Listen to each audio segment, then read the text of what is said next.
السلام عليكم ورحمة الله وبركاته. الشمع هركفون كبجمتوتا في هردفتوتا كيا نجا كيسني سنين جتشا dhugaa rabbii dhugaa dubbachuuf jechuudha. Ijoolleen keenya biyya Su'uudi Arabiyaa keessatti dararamaa jiran rabbiin isaan biraa jiraatu rabbiin isaaniif haa birmatu jenna. Wallaahi nuti maal gochuu dandeenya yoo iyyine malee jechuudha. Asumaa nutti aanse jechuudha. Muudannoo kiyyaa ka gizee Su'uudi Arabiyaa deemee jalqaba jechuudha. Jalqaba akka biyya Arabaa waan jedhamtu jaan argu Su'uudii deeme jechuudha. Muudannoo si mudate maali yoo jettan dhugaa dubbachuuf wallaahi ani tokko yoo ta'e malee jechuudha. Madaamonni Su'uudi Arabiyaa baay'ee tokko cakkaanii jechuudha. Baay'ee tokko gara jabeeyyiidha jechuudha. Baay'ee tokko garaa jabaata dhugaa rabbii. Hindaqee carraan tama dhaqe ol fuudhee ta'u madaamii hamtu bira na geesse. Hamtu garuu hagamuu isii biran teenne. Hagamuu isii biran teenne garuu.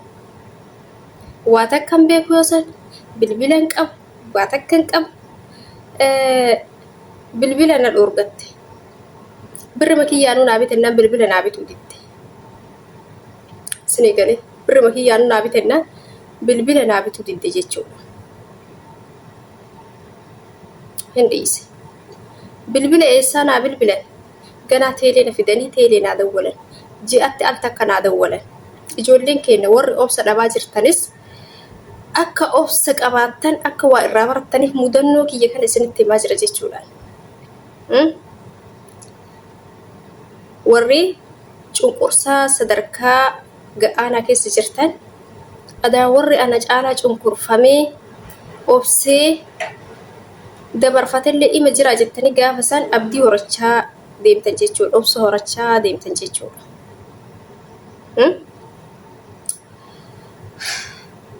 Isin yookaan bilbila qabaachuu dandeettanadha. Yookaan maatii keessan ofii keessanii bilbilachuu dandeettan. Ani garuu gisee sanitti birri makiyyaan naa bitina jedheeni na didde jechuudha. Afaan illee beeku goosan.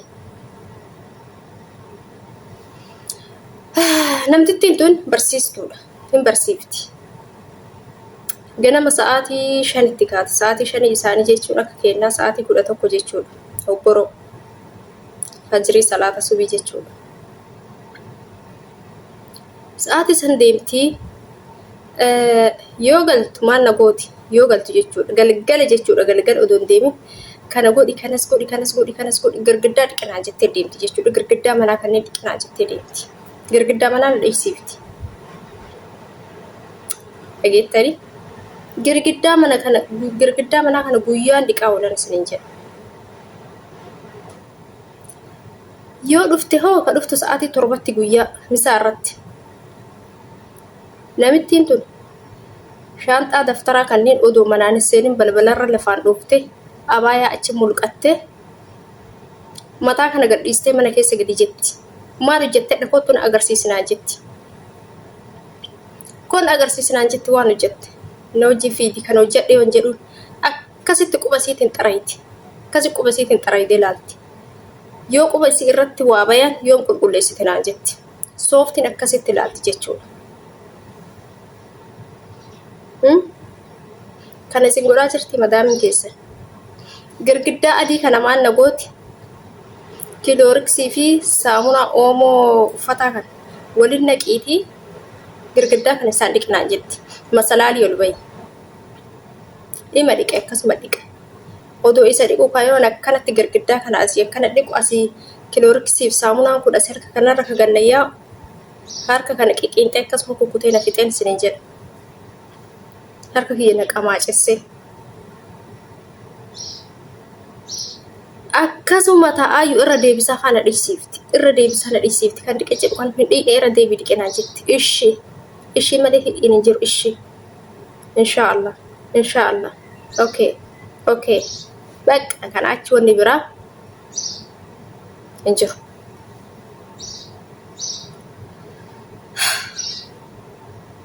Ammallee maal na gooti seetan. Galgala akkan gizeen hin rafne. Hojii kiyya fixee akkan gizeen hin rafne. hojii kiyya fixee ana rafuuf kilaasii kiyya seenaami meeshaa wayii fuutee dhossiti. Fuutee dhossiti meeshaa wayii. Meeshaa man dura kushiina arge namni biraa hin jiru mana keessa ijoollee xixiqqoodha. Ijoollee lama xixiqqoo jira. Ijoollee mana seenanii waa fuudhanii waa balleessanii miti. Meeshaa man dura bakka sanitti argisan fuutee dhossitee eessa ta'e meeshaan kun eessa fidde cabsitee gatte jettee halkan guutuu na sochisiisaa bulti jechuudha. Na sochisiisaa bultee haga an ufifattee bakka haga ammiira keessa galee yookaan akkaan waa dubbadhu yookaan akkaan aarii waa jedhu nama daaltee achi kaatee moo waan nagooti bakka dhiisii deemi rafnaa jetti. Borumtaa meeshaa san bakkuma duraa sanitti argee jira bakka kanaatiin naa jetti.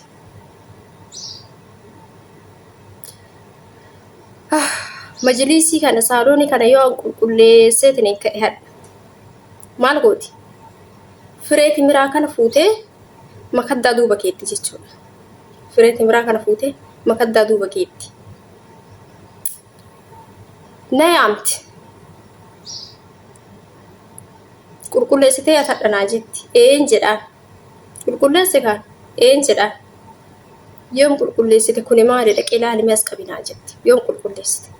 Kun maali fireen timiraa? Guyyaa lama sadii atiin qulqulleessine naa jetti bakka sana.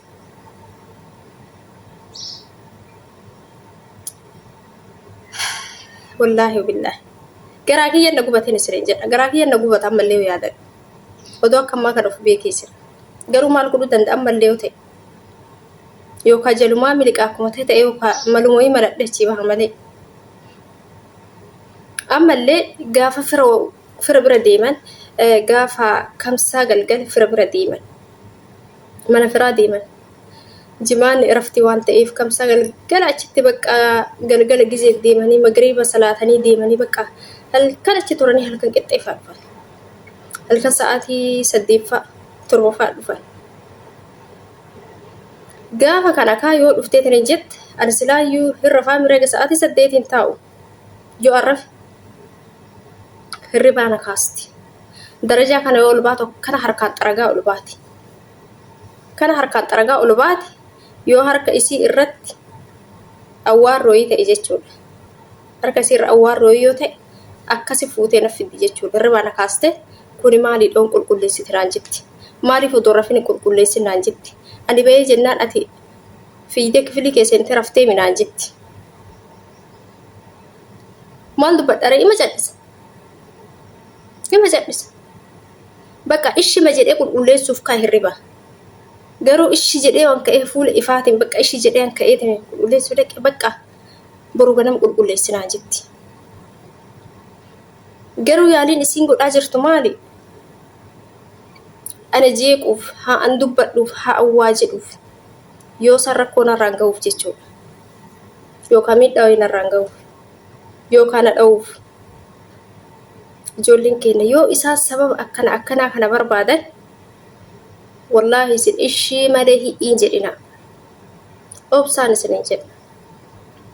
Garuu garaa kiyya garaan na dhadhabdu garuu naa kenniti nyaata.